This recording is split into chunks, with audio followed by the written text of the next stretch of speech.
Welcome in to 2-for-1 Drafts. Austin Gale here with Mike Renner, the Monday edition of 2-for-1 Drafts following the 2020 NFL Draft. I know we said on Sunday, yesterday's pod, we were going to be doing a deep dive into the draft classes for the AFC and NFC, but we were pushing that to Wednesday and Friday because we got to do more research. We need to prepare, Mike. We need to be all in for these draft classes. We're going to be doing picks we would change for every team. Biggest impact rookie, biggest hole, like season outlook, like real big stuff, not just favorite pick, least favorite pick, not just making fun of the Packers. It's going to be actually deep dive type of content. We might still do that though. We might still make fun of the Packers, but it's going to be a different type of making fun of. You know, it's going to be more deep, not high level. No high level jokes. They're going to be funnier jokes. But today we got a mailbag we just sent out. You know, let's get some questions. Answer some draft questions on the 2020 NFL Draft. We are skipping over 2021 questions. We're not ready. We're not ready for the 2021 NFL Draft. But we will also have. We also have interviews with Steven Ruiz, the lead NFL writer at For the Win. And then we also have an interview with Seth Galina, PFF's own Seth Galina, who's got both of those guys got some takes on this quarterback class, which will be great to get to at the back end of the podcast. Mike, are you ready to answer some questions? Let's hear them. From Benjamin Robinson, what was your favorite draft reaction of a player? Favorite GM setup? I guess these are more fun questions. Let's just answer the favorite GM setup and just tell us why it's Cliff Kingsbury's. Oh, he's not a GM, but that was the favorite. I'm trying to think of the GM setup. So we didn't get to see shit. I actually liked Bill Belichick's with his dog at like a dining room table. That was like not well interior designed at all. If we're gonna keep it 100%, but that one was cool. We just gave his dog a treat from his keyboard apparently. So I think my favorite, that was my favorite GM setup. Is going to be Dave Gettleman's because I know that binder was just the draft guy, like PFF's draft guy. Oh, yeah. You printed it out. Yeah. All right. My favorite reaction, though, 100%. I mean, I don't know how sure if this is reaction, but CeeDee Lamb stealing or his girlfriend taking his phone and then him just like yanking it back from her. Who hasn't among us has not been there? Oh, man. And Henry Ruggs in the Old Spice robe was decent regardless. All right. On to Nate. Julian Okwara's ceiling and how effective could he be as a rookie? Is there a ceiling for him? I'm not. No, his ceiling's. I think it's pretty high. If we're keeping it 100%, like he was. I've said this before. He was on Bruce Feldman's freaks list. He was in the top 10 because he clocked like 23 miles per hour or something crazy, and his top speed.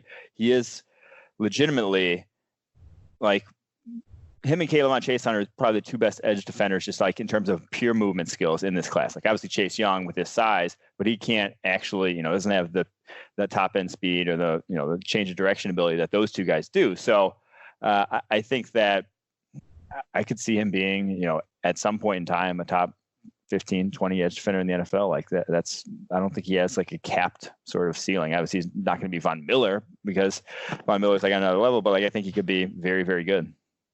Yeah, I would agree with you. All right, let's two Jets questions here. Okay. And what role do you see Ashton Davis playing for the Jets? And could Bryce Hall be a day one starter? That's an interesting question, the Ashton Davis one, because I think I envision him just being like an actual him being a safety and Jamal Adams' role kind of changing to Yeah, like I don't think he's your prototypical safety at that point. He's doing like anything they need him to do on any given play. But I think you do start Marcus May and Ashton Davis at that point, and then just let Jamal Adams rip. Like let him go do whatever he wants to do. That would be ideal. That would be definitely ideal. The second question, and let's go three here because he threw in a bunch. It's from Nick_Mitch25. Could Bryce Hall be a day one starter? And how much does Mims affect this offense? I think he has to be. I mean, look at the cornerback depth chart there. Yeah, true. I think that dude needs to step in right away. You got Pierre Desir, you got Bleswan Austin from last year, and then you got Arthur Matt. Like they got nothing. They got not much in terms of the way of talent. So I do think he is a day one starter for them if fully healthy. And then how much does Mims impact this offense? I think the speed just in and of itself was a necessary addition. That'll at least, keep defenses honest at what you lost from Robbie Anderson. He gives you to a degree. I'm not sure. Like I said, I wasn't as high on him as everyone else. So I really have no clue what to expect from him right out the gate, but that speed will at least play. All right. Do you envision Jeudy having any difficulty adjusting to the outside and playing versus press coverage in the NFL? This one's from T-Bomb88. No. I'm going to say no. No way. Hell no. Zero chance. He was – so we love big sample sizes here, yes. but the way he just like annihilated press coverage when faced with press coverage, I feel very confident. It wasn't a big sample size, only like 100 snaps all last year. But man, guys didn't even get their hands on him. And yes, it's college to NFL, and he's slightly built, but you don't need to be. If you can get off the line, that quickly and have that shake to you, I feel good about him getting off the last scrimmage in the NFL. Absolutely. I mean, you can go back and watch all of Jerry Jeudy's press reps, and you see him win consistently against press coverage. He didn't see a lot of it. I mean, not a ton. CeeDee Lamb saw very few press coverage snaps, but I feel really confident. I do think Jerry Jeudy, though, and you've mentioned this before, struggled with physicality a bit down the football field, like at the those things, but like at the line of scrimmage, you just can't touch him. Like he doesn't deal with physicality at the line of scrimmage because no one can get his hands on him. Exactly. That's where he's at. All right, Adam Stanfield 6. Since you'll be packing it up as a Packers fan, which team's draft made you want to be their fan? Ooh, that's a good question. Browns. I will say the Browns. Yeah. The Browns really, like, they've had some drafts that we've been fans of, obviously. And it's all for naught if Baker doesn't come good. But the Browns, another draft where it's just like, damn, they kind of made some decisions that we like. So we'll see if this is the year it finally turns around for them. I mean, Jordan Elliott was a great pick. I mean, wait. I take that back. The Bengals, 100%. Like, I'm going to be going to games actually this year. Might actually, instead of going and tailgating and just staying in the lot during the game, I might actually go into the stadium. Yeah, I remember you texted me like, let's tailgate, but never go to the games for the Cincinnati Bengals. Now we might actually head into the stadium. All right. Hopefully I won't get arrested if I go to the games, actually. Yeah, let's not bring that up. Aaron Marshall, where does the Packers draft rank among worst of all time? Ooh, this is a good. So this was, I will say, the most universally day of the draft panned universally draft I can remember. Of any team. I agree with that. Like, the interesting part is it could be good if Jordan Love. I don't say could be good, but Jordan Love is a very high variance. People could be looking back on this in 4 years and pointing out, oh my God, they got an F from this outlet. Look at how good Jordan Love is, sort of thing. And it's going to be dumb because that's not why it necessarily got an F. If you drafted Jordan Love and then two good guys in the second and third, they'd probably be getting B's and A's. But the second and third rounders that was the worst day two I can remember from any team ever. All right, the Fredzilla. You just don't have an impact. You just don't have an impact from day two. That's all. That's all. All right, the Fredzilla. I saw that you were high on Muti for the Broncos, but where will he play with Reisner and Glasgow at guard? Yeah, so he's a backup guard, which is fine because he needs to get healthy, apparently. Like, he doesn't fall to the sixth with his tape without those injuries being a very big lingering concern for most teams, which is the thing there. So you have depth along the offensive line, which is a good thing in the NFL day because guys get hurt. The amount of times you make it through a season with all five starters, all 5 games, or all 16 games, and soon to be 17 games is slim. So that's a very good depth pick there. From Clonk HMRC, I don't even know what this handle is here, but do you think the Panthers got much better that they took themselves out of the high-end QB market for 2021? Oh, okay. So are the Panthers still in the high-end 2020 QB market? I don't think so. I don't think they were before this draft with Teddy Bridgewater. Like paying Teddy Bridgewater is what they did, and like they had a pretty good roster. Signed Robbie Anderson, like Christian McCaffrey. I don't think this team was in the running for Justin Fields, Trevor Lawrence before, and then adding Derek Brown. I don't know. I don't think they were ever there. I think it's a solid draft, and I think that puts them firmly in kind of the 8-8 territory next year. Yes, which I would argue maybe even worse. So I think they're not in I do not believe they are in the Trevor Lawrence, Justin Fields, and I guess now Trey Lance sweepstakes. If Laviska Shenault was draft eligible after 2018, where does he go in the 2019 NFL draft? Oh man, that's a good question. I mean, the injury thing was still a concern back then, but I think he probably would have been. I bet he would have gone like a similar range just because of the injuries. Although he may have snuck into the first round because everyone's like, I'm not sure he was a better prospect than, I don't know. He was a freak. I'm just like really debating this one in my mind. He probably goes first round last year. Yeah, I would agree. What he did as a sophomore was absurd. And then the junior year, the more injuries built up, the more people are like, oh shit, this is a red flag sort of thing. Why did Christian Fulton fall so far in this draft? His wingspan? He didn't put, so if you just solely judge his 2019 tape, I can see not drafting him in the first round. And like, I'd be fine. Like, I'd be fine with the evaluation of where he went. to me, it's the 2018 tape that is different and it looks special, and it's why I thought he's one of the best. And he had a legitimate excuse for the bad 2019 tape, that he hampered an ankle injury all season long, that he suffered before the Texas game, re-injured in the Texas game. So that being undersized, not being super physical, and then having I don't even want to call it average tape, but just not probably first round tape is why he didn't go that highly. So I think it's going to be a steal, though, for the Titans in retrospect. Where does this draft for Dallas put them in the NFC? Oof, I mean, so the thing is, you're still not great defensively. Like, as much as we love the pick of Trayvon Diggs, he's still raw. He's just switched from wide receiver to cornerback a few years ago, and it showed at times. And that's why he got torched against Jamar Chase and LSU. He may not be good from day one, but we still like the pick because it's, you're not drafting for day one. So I think they still have serious question marks defensively. You can't just lose Byron Jones and not worry about that side of the ball. But this is a team that could be in the conversation for the best offense in the NFL. That's how good they are on paper right now. So that helps. The Chiefs did not have an elite defense by any means, So I think this puts them, I will say, I think they should be favorites in the NFC East next year. Absolutely. I mean, second year in Kellen Moore's system, you add CeeDee Lamb. I mean, the offensive line is still very good. Dak another year. Like, I think this offense is going to be fantastic, barring injury next year. All right, day 3 guy most likely to have an impact, and why is it Geno Stone? I'll actually say, I was looking through and doing this, and I think it might be Kayvon Wallace for the Eagles, the team we just didn't touch on in the East. I think fourth round pick, they need a safety. I think he's the guy there. I think he ends up winning the starting safety job and could be an impact guy right out the gate. So I'll go with him. Of the 3 linebackers the Bengals drafted, who will have the best career and why? From V_string. And so to remind you, Logan Wilson, Akeem Davis-Gaither, and Marcus Bailey. So people were saying Davis Gaither has bone on bone in his knee. I heard that. Yeah, that sounds rough. I don't like that. I'm going to ignore that and still say Akeem Davis Gaither just because I think he's the best of the bunch. I love his tape. He is easily the most athletic of the 3 they drafted. Some explosiveness to his game. I think he's what translates to the NFL. Now, I'm fine with Wilson and Bailey. I like them as players also, but not to the degree that Akeem Davis Gaither can impact coverage and as a blitzer. I just think he's kind of like him and Patrick Queen were the guys who were modern, undersized linebackers, the guys you want who, despite being undersized, can still get the job done and take on blocks and that sort of thing. So I'm going to go with Davis Gaither.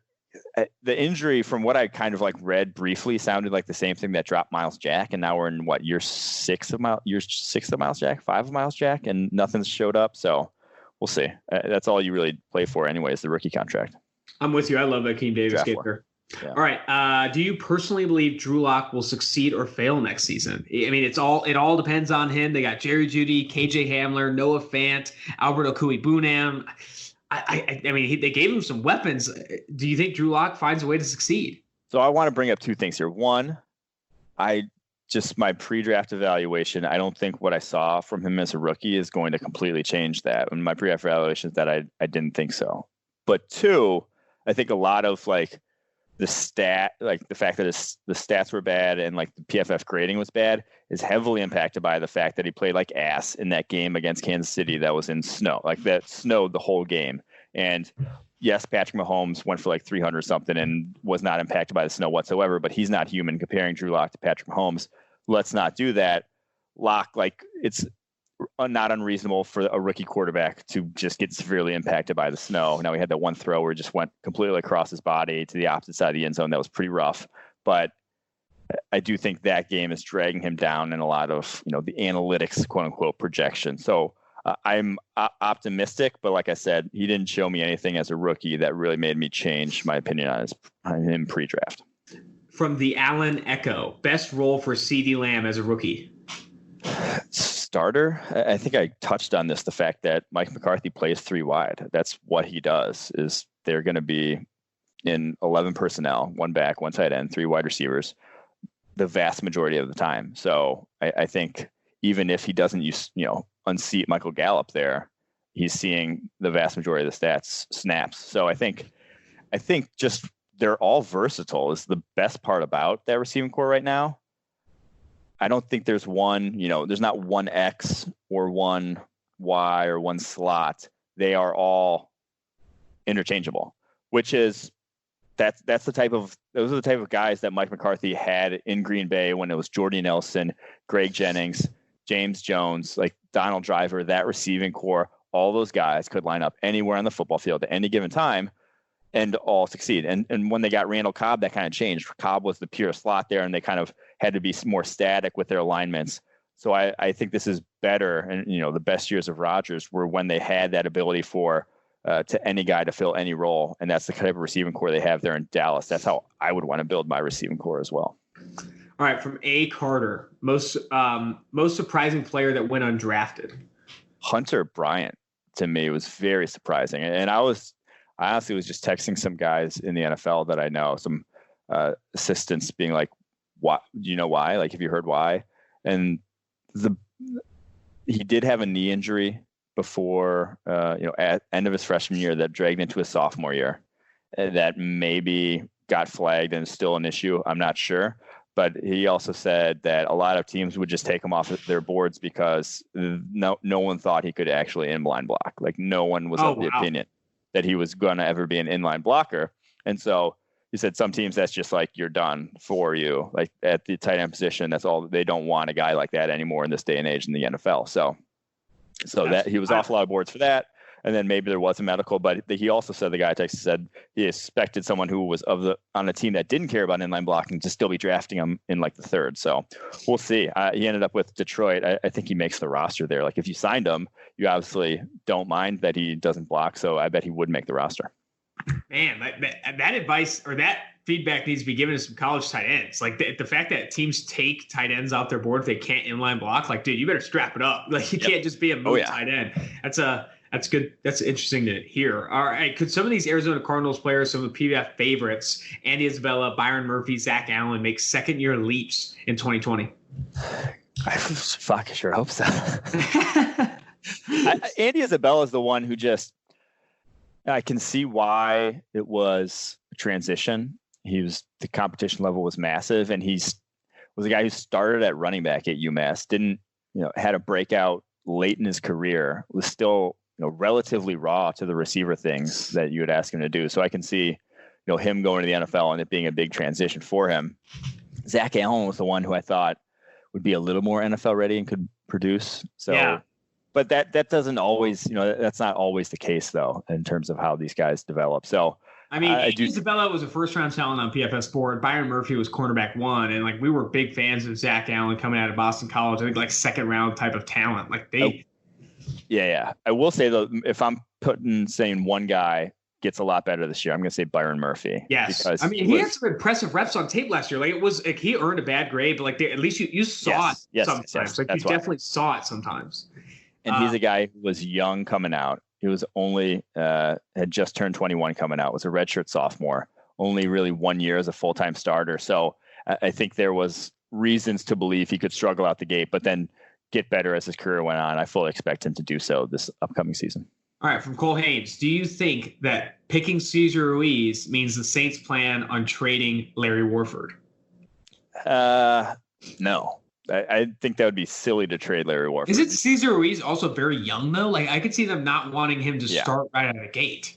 Yeah, Cesar Ruiz is young, and it's like, what could you get for an aging, I want to say Warford's like 29 or 30, a 30-year-old guard who's like a fairly average to above average guard in the NFL right now? Who has 1 year left on his contract? Are you going to get a fifth for him maybe?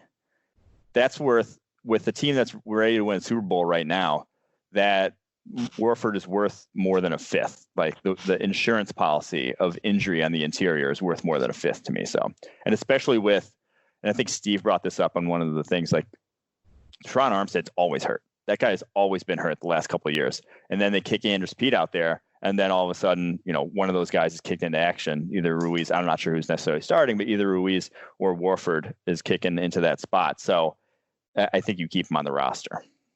All right, from Joe Didi, how will Marlon Davidson hold up being a full-time interior player? Will he fit next to Grady Jarrett in that D-line? I forgot. That one's tough. Yeah. That's an undersized D-line. If you got Grady Jarrett on the nose, he played nose at Clemson and has played nose over the course of his career, like been like a split time guy at nose and 3 technique.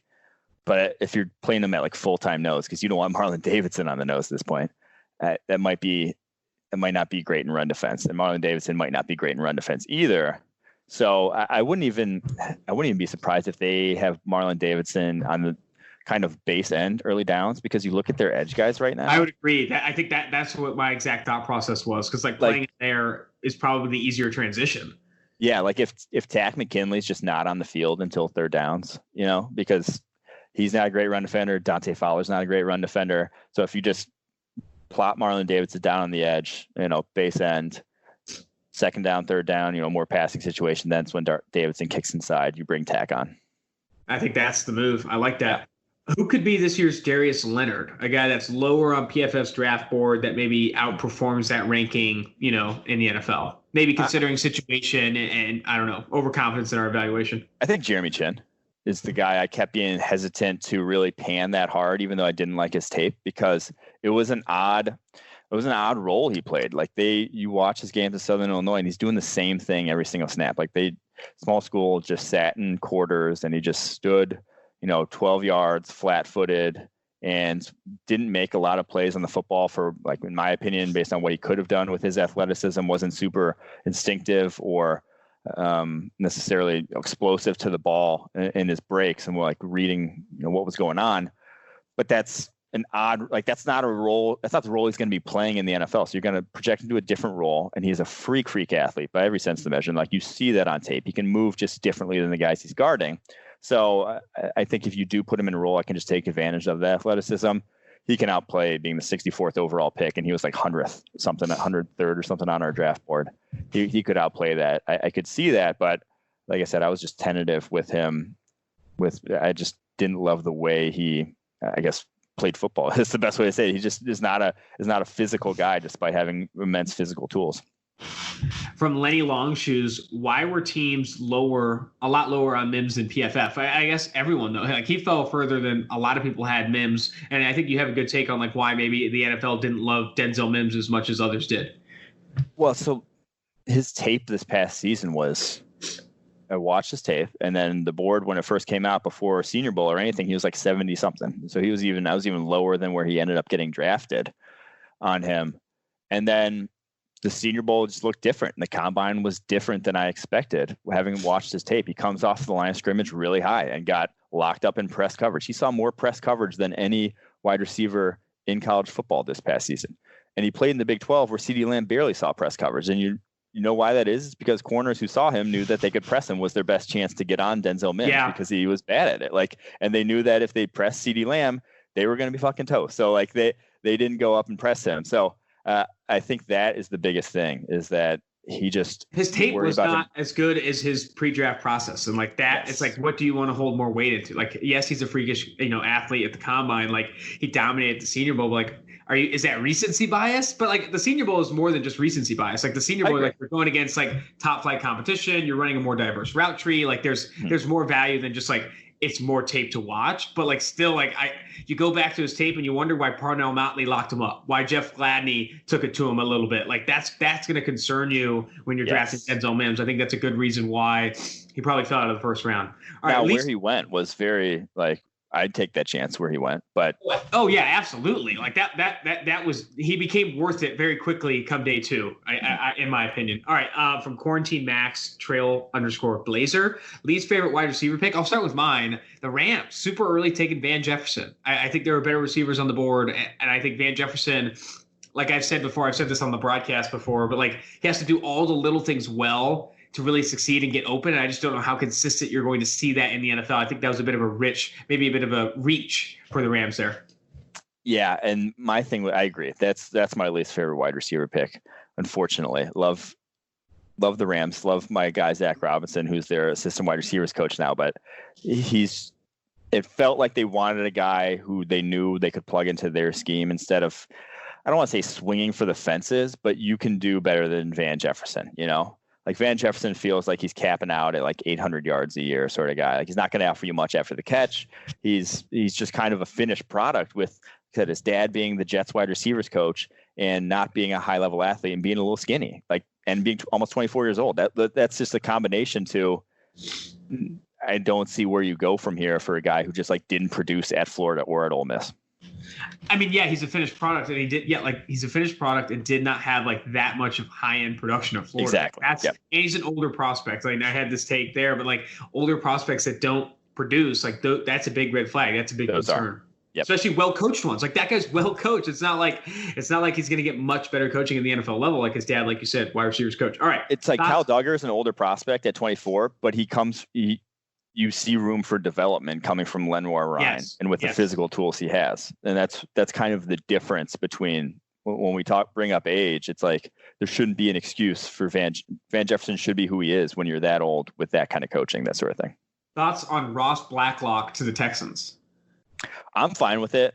We had other defensive tackles higher on our board at that point, I believe, but they were close. Like that second group of defensive tackles was pretty close outside of Jordan Elliott. We would have obviously gone Jordan Elliott, but Ross Blacklock he is more athletic. If you're looking for like a pure 3 technique, he can be that guy in your defense. I'm not sure what kind of role they're doing. That wasn't necessarily DJ Reader's role. He wasn't a pure 3 technique at all, but so it's not really replacing him and what he brought to the table, but I think there's all the tools there to be a very good defensive tackle. So that was the one Texans pick I was fine with. Like the rest, we talked about that a little bit, but yeah, I didn't love their draft. From the Andrew DB, the Vikings draft was pretty good, but it feels like it could have been better. Did Spielman trade back too many times with value still on the board? I'm going to say no. Like swing the bat more 10 times out of 10 and let these guys trade up, because I think they added a lot of talent with their first 4 picks, and then having so many swings late in the draft when like it's a crapshoot even more so, I think is smart. Like that's just smart of the Vikings to trade back as much as they did. Yeah, I mean, the Saints offered him like 4 picks. The Saints offered him like 4 picks to come up for Adam Troutman. Like you take that every single time. Like they gave you 4 more opportunities to test your evaluation skills to try and grab players that could be good. Like I can't get on board with the idea that like they traded back too many times. Yeah, I don't think so at all. They addressed and they doubled up in a number of different positions that were the quote unquote holes on their roster. So I think that's a solid process there for them. What's your opinion of the Packers haul on day 3? We know day 1 and 2 were hot garbage, but is there any promise in day 3? So this was crazy. So until their last pick in the draft, they hadn't selected anyone who we had higher on the PFF board than where they went draft selection wise. So John Runyon at 192 was lower on the PFF board. Kamal Martin at 175 was lower. Hansen 208 was lower. Simon Stepaniak 209 was also lower. Vernon Scott, we didn't even have ranked. And then Jonathan Garvin was the last pick of the draft, who I had him ranked in the very similar range to Jonathan Grenard, who went 3rd round to the Texans. And honestly, so Garvin, young guy, he's a true junior coming out and don't know what the hell he was thinking coming out early, because obviously he went in the 7th round and isn't like that athletic, but he uses his hands really well. And he sinks into his bull rush, pretty flexible guy. I think there's something to work with there. I think he has developmental sort of tools and also produced fairly well at Miami last season. So that was the one pick I get on board with. Runyon is another. They drafted 3 athletic offensive linemen. That's kind of the Packers' MO. They draft athletes on the offensive line. Runyon's one of the most athletic, tested most athletic at the combine. Did not think he was a tackle at Michigan. I didn't love his projection to the inside. I didn't think that was going to solve a lot of his issues. I just didn't think he used his hands well, which is kind of like part and parcel to playing offensive line at any level. So I'm not sure it's going to necessarily be fixed by switching to guard, but it'll be better than tackle. Martin was a guy that a lot of people liked coming into this year, and then he got hurt and wasn't the playmaker that they thought he'd be, but he's at least athletic enough to hold up in the NFL, but I'm not particularly a fan. So day 3 was equally as not equally. Day 3 was just not super inspiring for the Packers. All right. Mims or Chenal, which has a better situation and which has the better long-term future between the 2 receivers? I think Chenal, because I don't think he has to see the field immediately. Like I think they're counting on Mims to do stuff right away, which I'm not sure which one's actually if that's even better for a wide receiver, but I think Shenault can do it can get healthy and they don't have to, force him in if he's not healthy. He can sit there. So I liked him more as a prospect. I like his physical tools more. He's a sure thing after the catch. Like he will be dynamic after the catch. I know that Mims was never great after the catch at Baylor. Is much more of a route runner, jump ball kind of guy, is like his bread and butter where he's going to win. And that's, to me, is just riskier at the NFL level because you don't know how that's going to translate. I know that Shenault and his yak ability will translate. Did the Broncos do enough to address their secondary for the 2020 season? I don't think so. It was crazy that they did pass on defensive back as often as they did. We're not high on Michael Ojemudia. I get that he's a scheme fit, and Vic Fangio, I would trust his eye for his scheme to fit there. But at the same time, you can't just take one swing and hope that one hits because it's such a big need for them. Callahan comes back this year. You got AJ Boye, but all the rest of the guys in that roster right now, in terms of Yadam, Bosby, I don't trust those guys. And then Ojemudia, third round, we were not high on. So I would have loved one more swing of the bat, but we'll see how it turns out for them. Biggest lesson you guys have learned while at it in relation to the draft? Biggest lesson I've learned? I think this one. I'll start. Okay.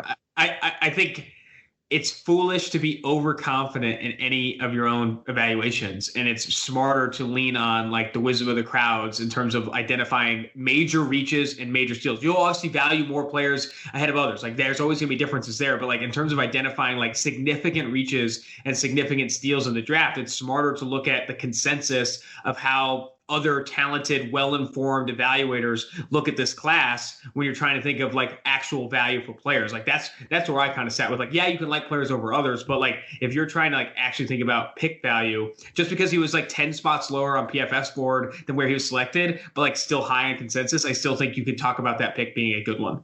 Yeah, I do think that admitting that this is very much a crapshoot and that even you might love a guy, but which might lead to people stop following PFF altogether because it's all a crapshoot and it's all just like all PFF is and all this podcast really is just like trying to have well-informed opinions on this draft class and on the decisions these teams make. However, like obviously it's still largely a crapshoot. But it's kind of like sports betting where it's just all you need is a few points in your favor. You just need to tilt the odds a little in your favor, and then and consistently get that edge.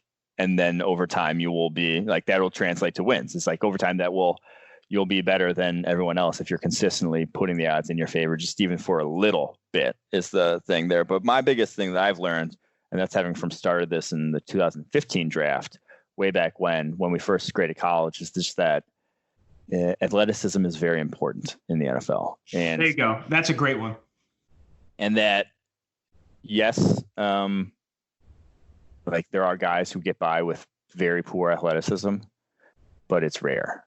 And that you don't like it. Those are outliers as well. Like you can increase your odds by never taking a chance early on a guy who's just not athletic. I feel like early in like my I like to draft a lot process, I was like, I would rather have a good football player than a traits guy because you see so many traits guys bust early. But the reason you don't see good football players bust early is because they aren't taken early. Like good football players that are bad athletes aren't taken high in the draft, and therefore like you can usually get like plus value out of them. But like very good athletes that maybe aren't good football players are worth the swing of the bat early a lot of the time because they have a higher ceiling because like these traits actually matter to like NFL success. Yeah. I would agree with that 100%. All right. Most interesting undrafted free agent signings, or maybe your favorite undrafted free agent signings. Ooh, I tweeted this out earlier and they are, here I have the list of guys I thought were really intriguing. It is, gosh, how long ago did I tweet this? I like Parnell Motley to the Bucks, cornerback from Oklahoma. Now he's not a great athlete, but he was the one you mentioned, locked up Denzel Mims. I think he's good in press, and that's what the Bucks love to do here. I liked obviously Hunter Bryant to the Lions. We touched on that one. This one is interesting that I forgot in the Broncos talk. Essang Bassey to the Broncos. I think he could factor into that cornerback room with, like I said, not a lot of talent there. He's we pegged him. We're like, he's great in zone. Looked like dog shit at the Senior Bowl because he can't man cover to save his life, and he's 5'9", 185 pounds. But this dude has really good ball skills and really good instincts. So I like him. I like Teair Tart to the Titans. I identified him as one of my sleepers. FIU kid, has the length, has the strength to hold up on the interior. And every year there's like one UDFA defensive tackle who's like crushing as a rookie, stuffing the run. One what's his face? Michael Pierce. There's a Michael Pierce. There's a Damon Harrison. There's a guy who just like comes out of nowhere, and you're like, where the hell did that guy come from? Maybe that's Teair Tart this year. And then I like Tyler Huntley to the Ravens. Couldn't have gone to a better situation for him. I think he unseats Trace McSorley. So Tyler Huntley, the Utah quarterback, he's a better quarterback than Trace McSorley, and he's as athletic, if not more. So the fact that you're going to finish this rant without bringing up Easop Winston Jr. of the Rams is an absolute disgrace. I put a T-ball on a T there for you, and you just knocked it out the park. Yeah, Easop Winston Jr. is a steal for the Rams. I mean, I don't know if he makes the roster. They don't have a lot of. I feel like when I was like a big fan of the NFL, like I would get wrapped up in undrafted free agency and like looking at like who teams are adding and like super excited about these players. But like, dude, the percentage chance these guys make the roster, let alone make an impact, is so low that like trying to identify a couple names that you really like, guys that were high on the board, I think is the best process. But looking like at all the undrafted free agents you signed, and like, oh man, like we got a bunch of guys. It's like, like these guys are going to be hard pressed to make the roster. I still love it though. Fair. What kind of floor does Matt Peart have? Ooh, I mean, he's got a low floor. He's not what we call the smooth moving athlete at the tackle position. He's not Jack Driscoll here in terms of a mid round tackle and the way he gets out his pass sets. He's a little bit of a lumberer, so it could those guys, it can be ugly out the gate for guys like that. So it's good that he went to a place where he's not thrust into a starting role. So it is a low floor, but again, he has the ceiling of a starting tackle in the NFL is what he showed on tape last year at UConn. And he's improved a lot over the course of his UConn career. So where they got him, that's where we would have taken him to. Will, and if yes, how Jalen Hurts get used in the Eagles offense this year? I'm going to have a take here. Yes, he's going to get used. I mean, Peter King said on the forecast the week before the draft that a team with a very good quarterback that believes in the Taysom Hill model is going to take Jalen Hurts. And I think that exact team is the Philadelphia Eagles. And I think they are going to find ways to get him on the football field, similar to how the New Orleans Saints get Taysom Hill on the football field. Now, Jalen Hurts is a much better quarterback, a much better thrower of the football than Taysom Hill. But I do think he's used similarly in that they bring him on the football field and try and get creative with his usage. I would love it. I think Doug Peterson is 100% going to do that. And the crazy thing was about people hating on this pick about whatever is that if they called him a running back from day one, I think Eagles fans would be happy about it. He's a dynamic runner. Like he could have played running back in the NFL, I believe, with how athletic 4.59 40 at his size, 220 plus. Like he could do that. So, yeah, I like this pick, and especially like this pick if they do have a role like that in mind. All right, moving down the list here. Trying to pick up a good question. Oh, I like this Kayvon Wallace one. Give me a recent pro comp for Kayvon Wallace, the new Eagles safety / slot cornerback. I like Chauncey Gardner-Johnson as a recent pro comp. They're really similar to me in that they're thickly built slot cornerbacks and guys who played the slot in college. And that was like their role was just slot. They weren't really safeties, even though they're called safeties, in the draft. And Chauncey Gardner-Johnson goes to the Saints and makes plays as a rookie. I think that's what you're getting with Kayvon Wallace. One guy said, Nathan Franks, shout out. Y'all recording again, truly grinding, man. Yes, this is a grind. We've been on this for a while. GM of the Eagles, Mike Renner, is on the clock. And with the 53rd selection, PFF_Mike takes, do you take Jalen Hurts there? Or where would you go with how the board fell out? I probably don't. That's just not my... like I said, I don't hate the foresight of drafting a quarterback. I would have drafted a guy more in I just wouldn't have drafted Hurts there. I would have taken my shots on this quarterback class in the 4th, 5th round. Like where Fromm came off the board, that's where I would have loved to have taken a quarterback just because I thought it was deep in round 2. So in the 2nd round where they ended up drafting him, I think I would have gone Willie Gay Jr. Oh, wow. Yeah, absolutely. All right, last one here. Last question. Out of the main 4 offensive tackles taken, who do you think is going to be the top 2? Ooh. I'll go Andrew Thomas is one. And I honestly think Wirfs is 2. I think he's in a great situation for him there in Tampa Bay with Tom getting rid of the ball quickly, staying on the right side. I think that's a good call. Wirfs will be too. But it's so tough because I think if like 4 years down the line, I think Wills might be the best of this bunch. But just you draft for a rookie contract. You don't draft for a second contract. And to maximize rookie contract, that guy's got to be good for the first couple of years. And I'm not sure you're going to necessarily get Wills be great, from day one. All right, that's going to do it. That's the questions for the Mailbag Pod. We're going to jump now to the interviews with Steven Ruiz and Seth Galina. Both of those guys were awesome. Love talking to them about the quarterback class. Seth always has some good takes on the quarterback class. He's always a good get on the podcast. Until next time, on Wednesday, we are going to do NFC, all draft classes, do a deep dive on all the draft classes in the NFC. And then on Friday, we're going to do the same thing for the AFC. Until next time, Austin Gale, Mike Renner, 2-for-1 Drafts.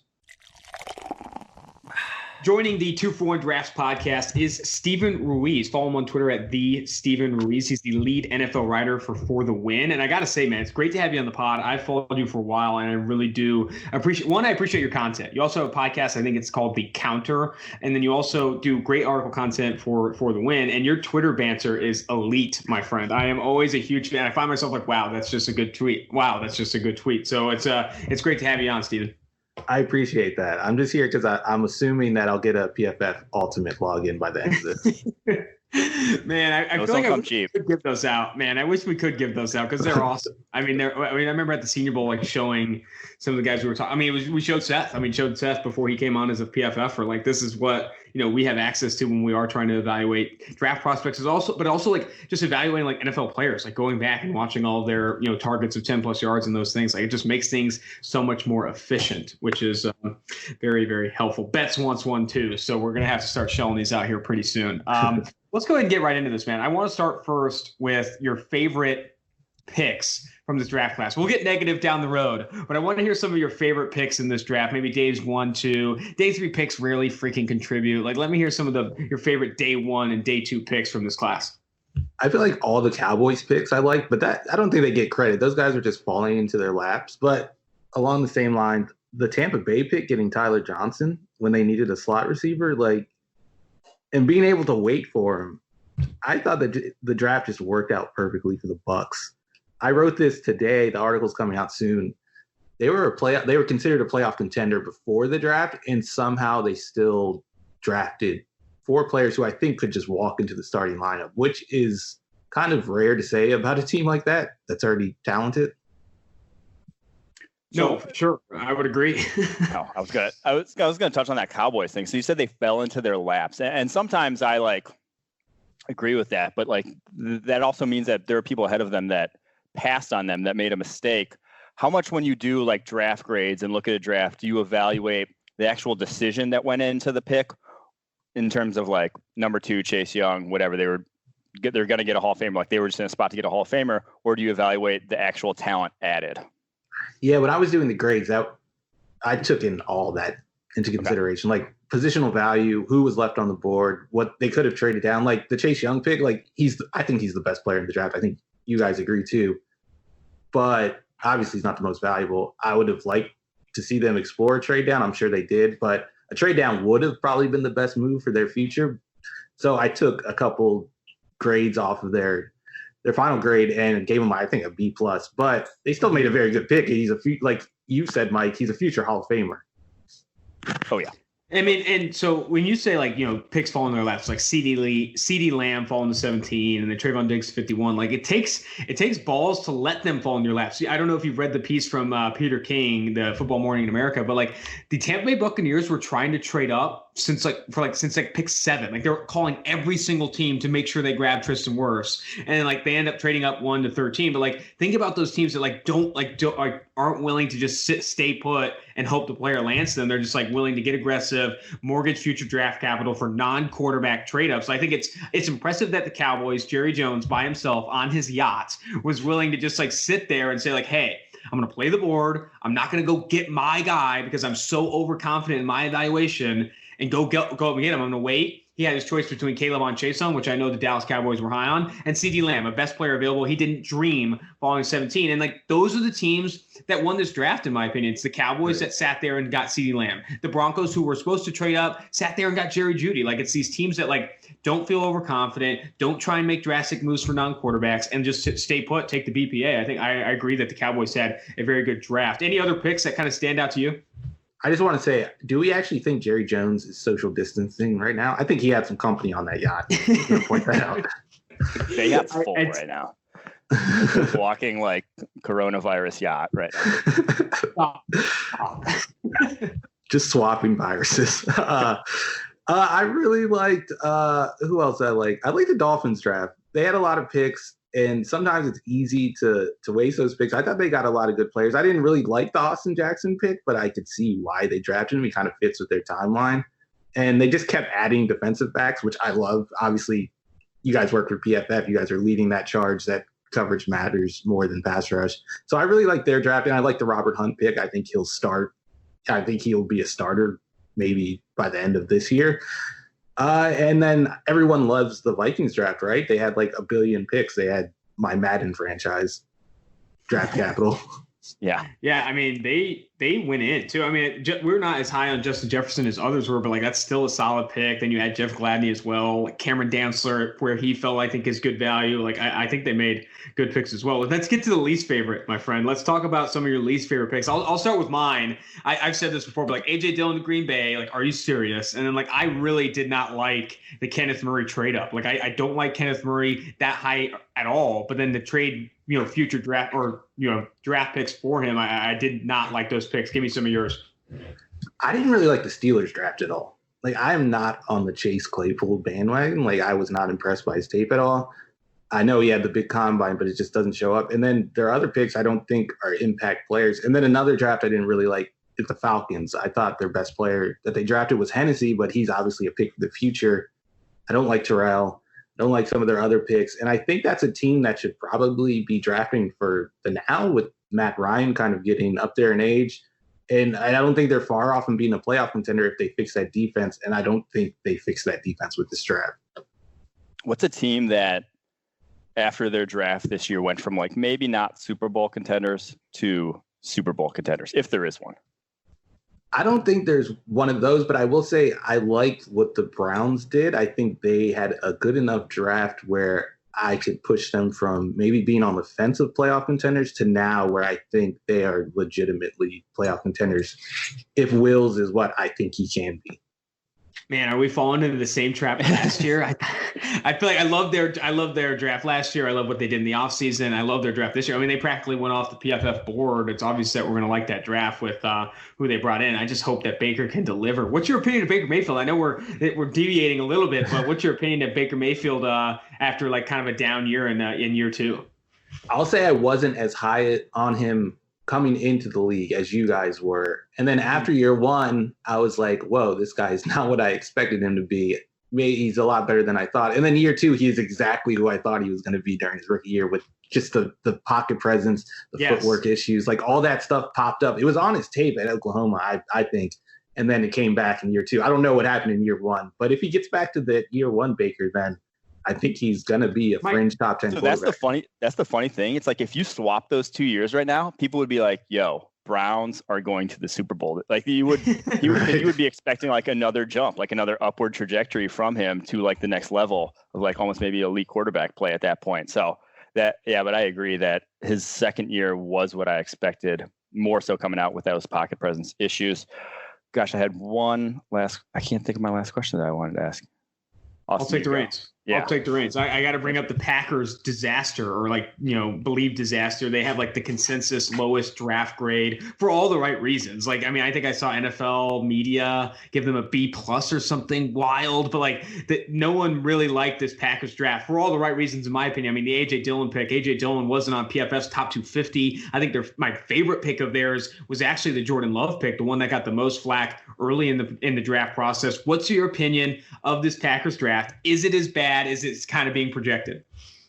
I think so. Like I'm looking at the class right now, and I'm wondering which one of these players makes an impact in 2020 or maybe even 2021. Like AJ Dillon has the best chance, but he's a running back, and so he's not going to make that big of a difference. And then the Jordan Love pick, like I don't get drafting for the future, a future quarterback in this day and age in a post 2011 CBA where you just don't have the practice reps to really develop him. And Jordan Love needs a lot of development. He's not going to get live reps. He's not going to get a lot of practice reps. I just don't see how him sitting on the bench for 2 years is really going to help him reach his potential. Okay, I figured out the question. You jogged my memory there. Running backs. We ask everyone about running backs and their value because we're obviously the running back haters over here at PFF. What do you think of 10 guys, 11 guys going in the first 3 rounds at the running back position? Did you like any of them? Did you hate any of them? Let me hear your thoughts. I mean, I like the running backs, but I thought it was like one big group, one big tier at the top where like they're interchangeable. So I didn't understand drafting one in the first round. Mm-hmm. I understood it a little more in the second round, but I still was giving out like C's at the most for those picks. Mm-hmm. I think you could just wait until round 3 or round 4. Even round 3 is a little high. Wait till round 4. Like the difference between DeAndre Swift and Keyshawn Vaughn, I don't think it's that big. And I think PFF's data backs this up. Like as long as your offensive line's good, you don't need a great running back. So why not just wait? Yeah, the DJ Dallas was always, in the 4th. Go ahead. DJ, like, he's going to be about as good, if not better, than some of the guys drafted in the second, third. Now, he went to a bad situation, but, like, he's big, fast enough, has good balance. Like, that guy, the fact that you would go 2 rounds, it's not 2 rounds worth of difference between some of those guys drafted in the second, in my opinion, especially A.J. Dillon. I will say one of my favorite parts of the draft was the Colts trading up for Jonathan Taylor and just breaking all of the nerds' hearts. Like I knew Chris Ballard. Like if you hear him talk, you know he's not a nerd. Like that guy was just waiting to break their hearts. Man, I mean, that was like he's like started off the offseason by like trading first round to pay a player, and everyone's like, "Oh shit, Ballard's going." Right? Oh, he's not doing it anymore. Then he trades up for running back, and we're like, he's not one of us. That's it. Oh, man. You're off the tape. No longer a nerd. All right, let's get on to Jake Fromm to Buffalo. Jokes aside, because I feel like the jokes come easy. But, like, what's your opinion of that pick for Buffalo? And what's your opinion overall for Jake Fromm? I didn't like Jake Fromm. I thought he was destined for the Kellen Moore track. Like, I watched his tape. I know his 2019 tape is not great. Like, if you want to get the best of Jake Fromm, go back a couple years. But I get that he's smart and he can process quickly, but I saw a lot of hesitation from him in 2019. Like maybe it was him realizing he doesn't have the arm to make certain throws, and that made him late on stuff. And I think a guy with his arm talent or lack thereof just has such a small margin for error where he has to be perfect. He basically has to be late career Drew Brees to be able to be productive quarterback with that arm talent and that lack of athleticism and ability to throw on the move. So I just don't see a path where he can become a good starting quarterback, but he only has Josh Allen to beat out now. So maybe it happens. Man, can you imagine if like 3rd year Josh Allen, Jake Fromm just like beats him out in camp? What Bills fans would go through there, but it'll never happen. But if it did.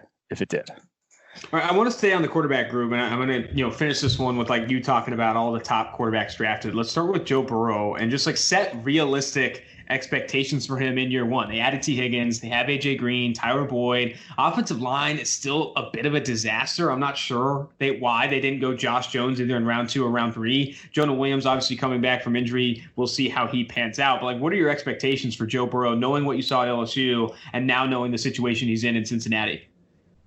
I think it's going to be an adjustment for him playing behind that offensive line, but he does have good weapons. So I would not be surprised if he like put up like 23, 24 touchdowns. And I think he's going to have some turnover regression. I think he threw into tight windows a lot in college and he was really good at it, but I believe tight window throws are kind of volatile year to year and those windows close a lot faster in the NFL. So I think there's going to be a learning period for him.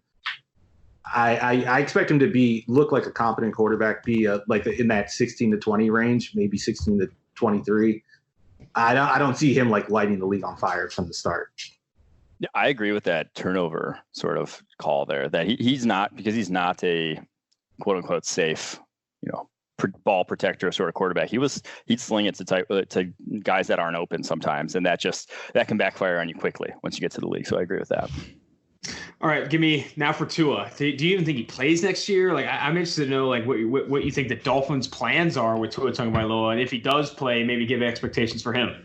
Well, I don't know if anybody's going to be playing next year, but True. I think he's going to start from year one. I think you have to do that with these quarterbacks now. That's the only way to get them enough experience to really improve. I would say my expectations are similar to what we saw out of Teddy Bridgewater last year, but obviously he doesn't have the supporting cast around him. He doesn't have Sean Payton calling up plays for him. I think like individually, performance-wise, that's what it's going to look like. I don't know how that will translate in statistically, but I think they're going to be comfortable with Tua going forward after this year if he stays healthy. This is such a big drop off from talent for him too. Like I don't know how he's going to handle. I have a take on that, and that I would just give him like literally tell him now that I don't want him to play as a rookie, and give him that almost peace of mind of like you're going to work on all the small stuff, whatever you're going to develop, going to get healthy, and I don't want you to like worry about pressing to see the field this year because the offensive line's so shit. Like the offensive line is so bad still, and maybe start throwing with your right hand. Maybe start just like not taking bad hits as much as he does is the problem. All right. Justin Herbert to the Chargers. I can't believe they made this pick at 6. Like I feel like they got bamboozled by, these reports that Miami wanted to trade up for a tackle. They were off of Tua, the unreported injuries reported by the Palm Beach Post and Miami Herald, mind you. I think the Chargers wanted Tua, thought they could get him at 6. I mean, there were mock drafts that had Tua falling to them at 6. I think that's what they thought. And then they end up with Herbert. I do not like that pick at 6, and I think they're going to regret this one. Yeah, I don't like it either. I thought Herbert was a 3rd-round quarterback. Like just watching his tape, I just don't see NFL quarterback on there. I don't think he was really playing the position. He was just kind of going through the motions. Oregon's offense was so simple, and I hated watching that tape. But I don't see how he makes this transition quickly. I don't expect him to play next year. I think, well, that's not true because they have Tyrod Taylor. I think Taylor eventually will get benched just because of his conservative nature, and there's going to be calls for the rookie anyway. But I don't think he's going to look ready to play. He's going to look like Josh Allen in 2017. All right, let's finish with this. I didn't have this question sent to you before, but I want to know your O-Roy, D-Roy favorites for next year. Who are guys? I mean, obviously it's like Joe Burrow, Chase Young, but after those guys, after Joe Burrow and Chase Young, who do you think has legit potential to take home that award, those rewards? For offense, I'll say CeeDee Lamb, just because he plays for the Cowboys and he has a top 10 quarterback feeding him the ball. Defensive, I would say Okudah, but I don't think cornerbacks really win that award. No, yeah, like he'd have to have so many pick sixes like him to like actually be on like national buzz. Right. Maybe Kinlaw, just playing in that defensive line, I think he's going to have like so many opportunities. It might be easier for him on that line than it was at South Carolina. So I could see him like maybe just getting 9-10 sacks and playing on a great team, and he gets enough attention where he wins it. Isaiah Simmons is obviously is an obvious pick, but I'm not as high on him as other people. I don't know. I think it's going to at least take a year or two before he really becomes a star. I think you just forgot the obvious one there, Steven. I probably did. He told me not to pick Chase Young. Not Chase Young? I forgot the obvious one there. Figure it out, Mike. Well, Steve, I really appreciate you coming on the pod. This was awesome. We're going to have to do this again, and I look forward to your coverage during the NFL season if it does happen. And thanks again for coming on. All right, yeah, anytime. Joining the 2-for-1 Drafts podcast is PFF's own Seth Galina, a quarterback guru, a college draft NFL analyst here at PFF, a guy that I've grown to like after a Waffle House trip in Mobile. Seth, how you doing? I'm okay. I don't think I should be called a quarterback guru anymore because people are finding my old Patrick Mahomes takes. And it's not good. It's not good. What were your old Patrick Mahomes takes? I think I had him 4th in like QB4 in what year? 2017. I had Watson QB1. I mean that's good. Except the two guys in the middle aren't very good. That's the thing. The amount of people that like got that one right is not high. So well, this is interesting though because I went back and looked at what we have for Mahomes, and he did throw a lot of did have a lot of turnover worthy plays at Texas Tech, and now he's kind of taken that a little bit out of his game, and he's kept the Patrick Mahomes plays, and he's Patrick Mahomes. So I can forgive myself a little bit because he was throwing the ball to the team a lot more, and it's changed now in the NFL. All right, I want to start with this before we get into the draft takes because I feel like this is taking Twitter a little bit. What is your favorite thing to do in PFF Ultimate now that you do have access? I want the Oklahoma fucking guard tackle counter series is awesome. Like you're just sending that out after watching them all is fantastic. I'm just trying to figure out. I'm like, hey, what is the signature play from a team or a player, and then I'm trying to find those specifically. So there might be a Mitchell Trubisky throwing to his left compilation in the near future. That is fantastic. All right, well, let's get into this draft class here. Like, give me some of your favorite picks from this 2020 NFL draft class. Well, you guys talked about it a little bit, but I still think Tua at 5 is still weirdly really good value considering he's QB2, but at the same time, you can make the argument that he's QB1B if you kind of look at some of the negatives surrounding Burrow in terms of his age, in terms of kind of the unsustainable play from 2019. So getting that type of player at 5 is unbelievable for them. They didn't have to trade up. They still were able to have their 3 picks in the first round. So that's fantastic. I think, I love that pick. If we're just talking about the quarterbacks, you guys know how I feel about Jake Fromm. So I think getting him in the 4th round is fine. A 5th round. So there you go. Getting him in the 5th round is more than fine. But this is the thing, and maybe you guys can shed some light on where I'm going with this. But like, my biggest problem with where some of the quarterbacks went, where when I look at Herbert and Love, they're both flawed. And why are they valued in the 1st round when other flawed quarterbacks who probably have the same amount of upside, to tell you the truth, are either going undrafted like Anthony Gordon or picked in the 5th round like Fromm, or Cole McDonald who throws the ball like a grenade like in the 7th round? Like why are they valued so much higher? I mean, look, I think I know the answer, but I just I don't get that. I think it comes back to the all it takes is one. One team falls in love with one guy, and especially at the quarterback position, and they get drafted 6th overall. Maybe there's 3 teams in the NFL that would have done that, but that's all. 29 other teams might have 5th round grades in this guy, but all it takes is one to have it, and especially at the quarterback position, no one.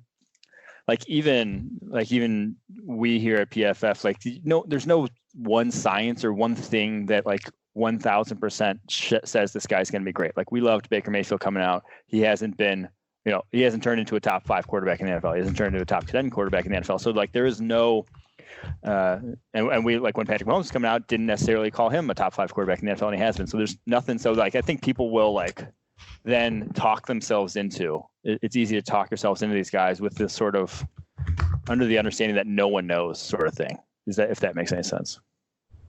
Yeah, for sure. Well, I will say the thing with Baker is that we did see at least, he's had 2 seasons now. One of them is spectacular, really.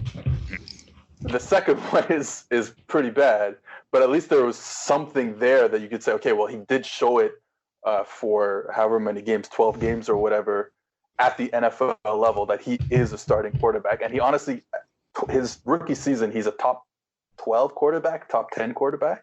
He just fell off a cliff. So at least with Baker, there's something there going forward that you can kind of hang your hat on. Let's get to your least favorite picks. Which picks in maybe days 1 and 2 that you feel were drastic reaches or just bad picks at the value that was still available on the board? Well, I mean, I kind of go back to the 2 quarterbacks who got picked in the 1st round, because Herbert, I said something on this podcast about 2 weeks ago that I want to reel back in a bit.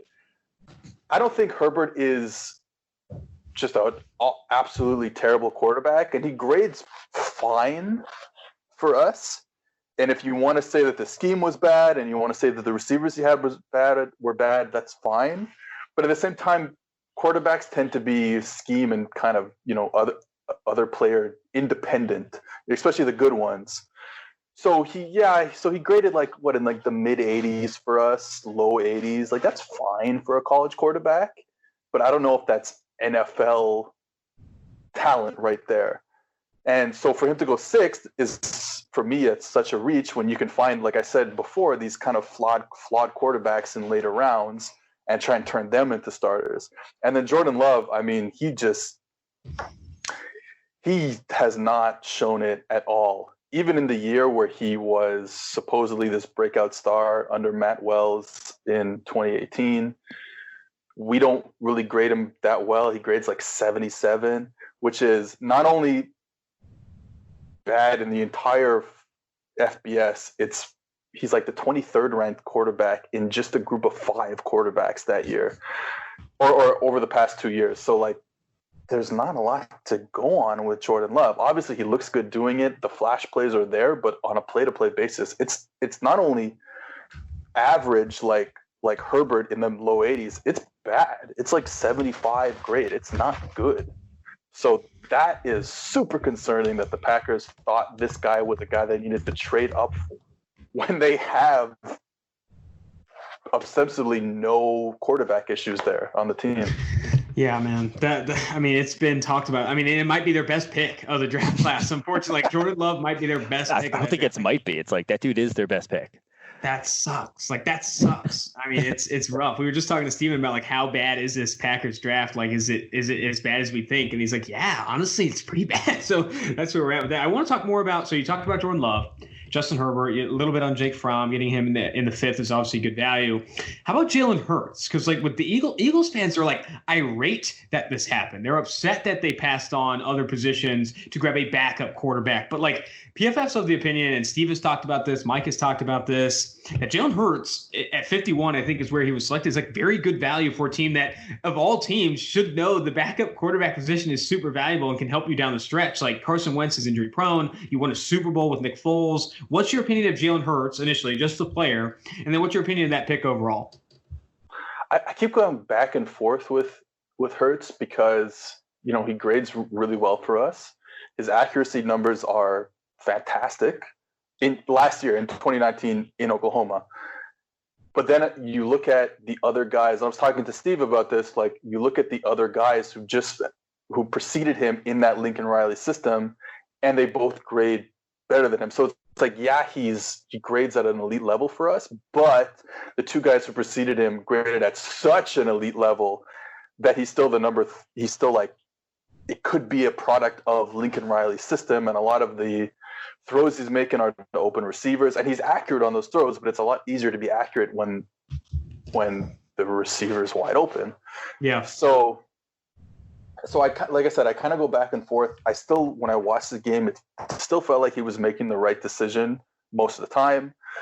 He obviously adds value as a runner. That's no question. He's almost, you know, he's really good. Like this is not just like a guy who can like make a couple plays outside the pocket. He really can add to your running game that way. So I like it.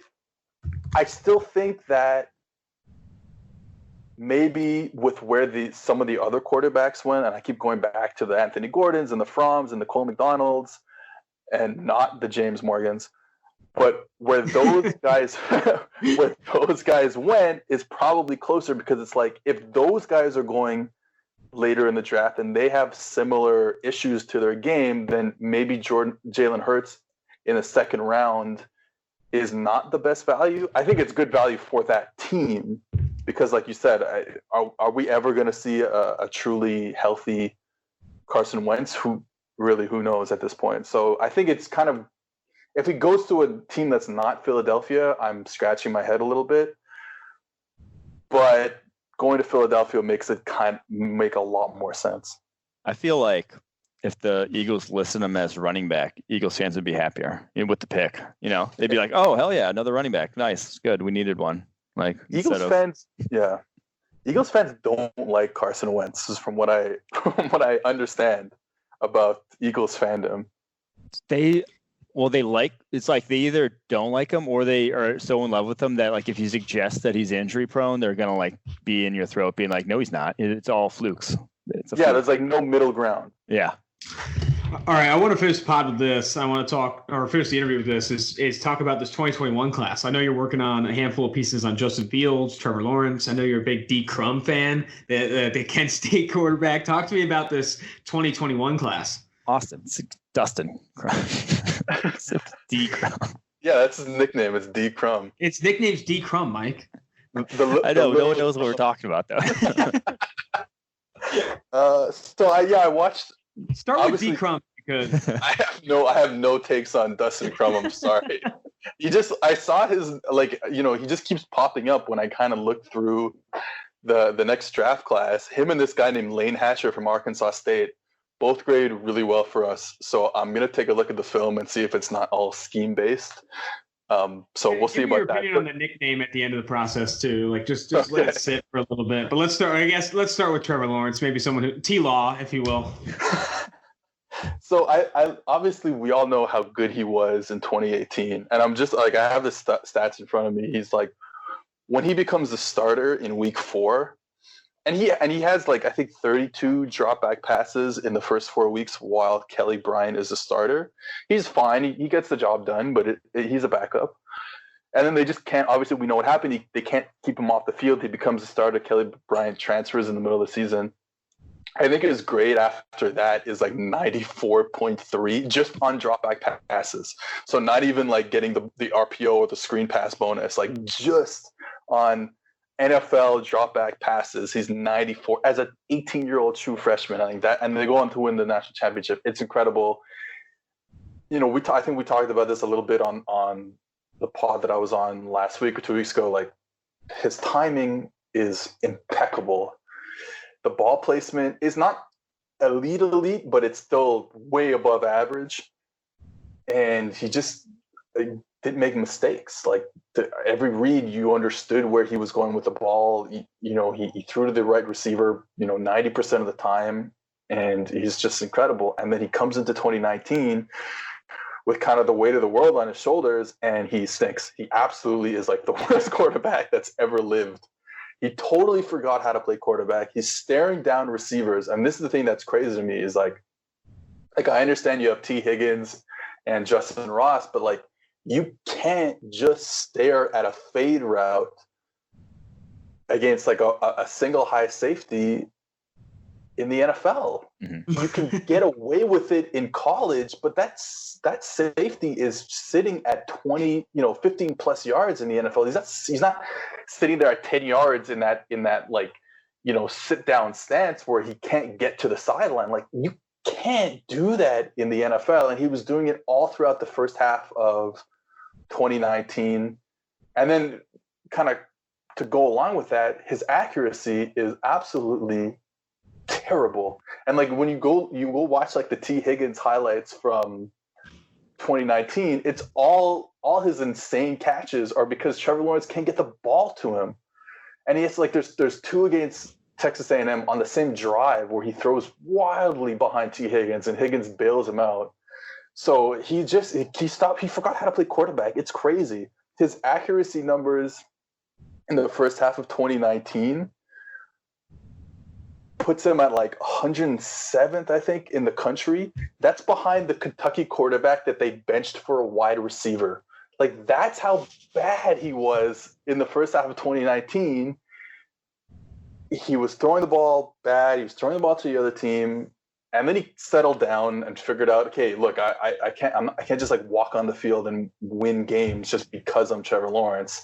And then you saw back to back elite quarterback games from him. So I hope, as a fan of quarterback play, I hope that this is what we get going forward. I hope he kind of learned his lesson and puts on another great show as a true junior in 2020, because he's opened the door for Justin Fields to come in and potentially be the number 1 pick in the draft next season.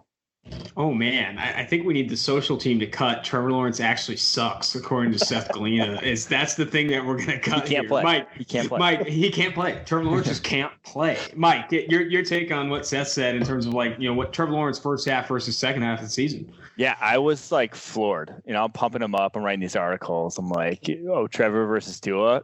like, ha ha ha, yeah, right, like Trevor's the guy. And then like the 3 weeks of the season, he has like the picks against Syracuse where it was like throws it into a linebacker's chest, and I'm just like, oh god, like he didn't have a single one of those as a true freshman. Then has multiple at the beginning of the season. But I think some of that's just like it was his freshman year was out of this world. It's just something was different. Maybe they put more on his plate. I have no clue what happened sophomore year, but like you said, the second half of the year, you're like, okay, this guy's a dude. And then the LSU game, just the accuracy was all over the place. Like he's making good decisions with the ball, but the accuracy somehow just failed him in that one.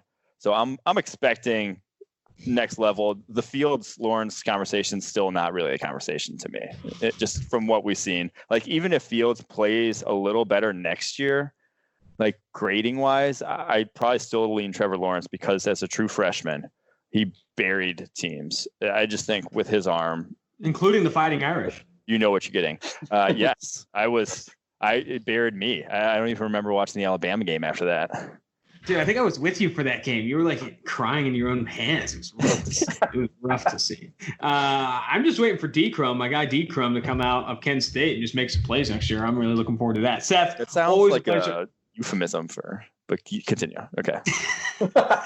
Seth, it's always good to have you on 2-for-1 Drafts. Really appreciate you coming on. I look forward to all the work you got coming out. If you guys don't follow Seth Galina, you should. PFF_Seth, dropping fire content on the draft class. Also, he's very good college content. Really looking forward to your content with your first full season with PFF. Seth, really appreciate your time. Thanks, guys. Talk to you soon.